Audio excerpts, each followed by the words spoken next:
स्वागत है स्टूडेंट्स। देखिए यहाँ पे एक क्वेश्चन है, एक कॉनकेव मिरर। ठीक है, एक कॉनकेव मिरर क्लियरली बोल दिया है, concave mirror, a concave mirror produces A 3 times magnified image, 3 गुना बड़ा, 3 गुना मैग्नीफाइड इमेज स्क्रीन पे हमारा बन रहा है। Okay, if object is placed 20 centimetre in front of the mirror, अगर हमारा ऑब्जेक्ट 20 सेंटीमीटर की दूरी पे रखा हुआ है तो how far is the screen from the object, तो ये बताना है कि स्क्रीन कितनी दूरी पे है। ठीक है, सिंपली ऐसे समझिए आसान भाषा में कि मिरर कैसा है, कॉनकेव है। मैग्निफिकेशन को एम से दिखाते हैं हम लोग, मैग्निफिकेशन यहाँ पे 3 टाइम्स, 3 टाइम्स। ओके, अब अगर मान लीजिए कि आप यहाँ बात करेंगे कि मिरर कॉनकेव है और इमेज 3 गुना मैग्नीफाइड है और स्क्रीन पे बन रहा है, मतलब कि इमेज रियल होगा।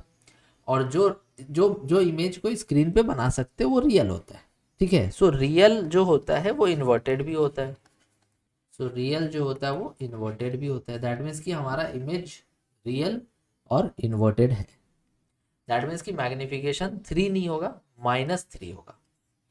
नेगेटिव बताता है दैट की इमेज इन्वर्टेड है। ओके, एक्चुअल में मैग्निफिकेशन तो आप लिखते हो ना, height of image by height of object.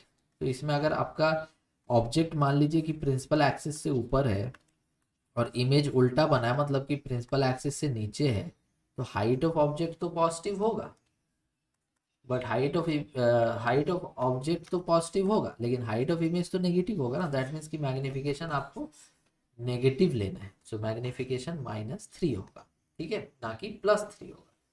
उसके बाद if the object is placed 20 centimetre in front of the mirror, अगर ऑब्जेक्ट को हमने 20 सेंटीमीटर दूरी पे रख दिया मिरर के सामने, तो यू हमेशा नेगेटिव लेना है आपको। मैंने बताया था आपको कि यू हमेशा नेगेटिव ही लेना है, क्योंकि वो मिरर के सामने है, तो साइन कन्वेंशन के अकॉर्डिंग माइनस ही होता है यू। तो यू नेगेटिव हो गया, एम भी -3 हो गया। How far is the screen from the object, जैसे मान लीजिए कि ये कॉनकेव मिरर है, ये ऑब्जेक्ट है। ओके, और इमेज मान लीजिए कहीं पे बना है, उल्टा बना है ऐसे। हमसे पूछा जा रहा है इसके बीच की दूरी बताइए, ये वाली, ये इमेज है ना यहाँ पे। तो इमेज और ऑब्जेक्ट के बीच की दूरी बतानी है। तो ऑब्जेक्ट की दूरी तो 20 है मिरर से। अगर हम v निकाल लेते, v मतलब होता है इमेज डिस्टेंस, तो काम हो जाएगा। देखिए यहाँ पर मैग्निफिकेशन का फॉर्मूला होता है एक और, -v/u। ये भी होता है, ये मिरर के लिए खासकर होता है। ठीक है, -v/u, ये मिरर के लिए ही लेते हैं, लेंस के लिए जाएंगे तो +v/u। तो इसमें देखिए आपको मैग्निफिकेशन -3 रखना है और u की वैल्यू रख देनी है -20, तो v आ जाएगा। यहाँ पर हमने v निकाल लिया। ठीक है, m -mu हो जाएगा, m की वैल्यू -3, u की वैल्यू -20, तो ये आ गया -60।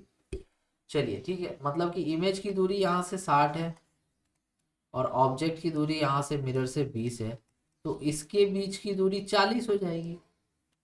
आ गया आंसर, तो हमारा आंसर हो जाएगा +40 सेंटीमीटर। डिस्टेंस है इसीलिए प्लस में लिखेंगे। तो हमारा आंसर हो जाएगा +40 सेंटीमीटर। आई होप आपको ये क्वेश्चन समझ आ गया होगा। Thank you.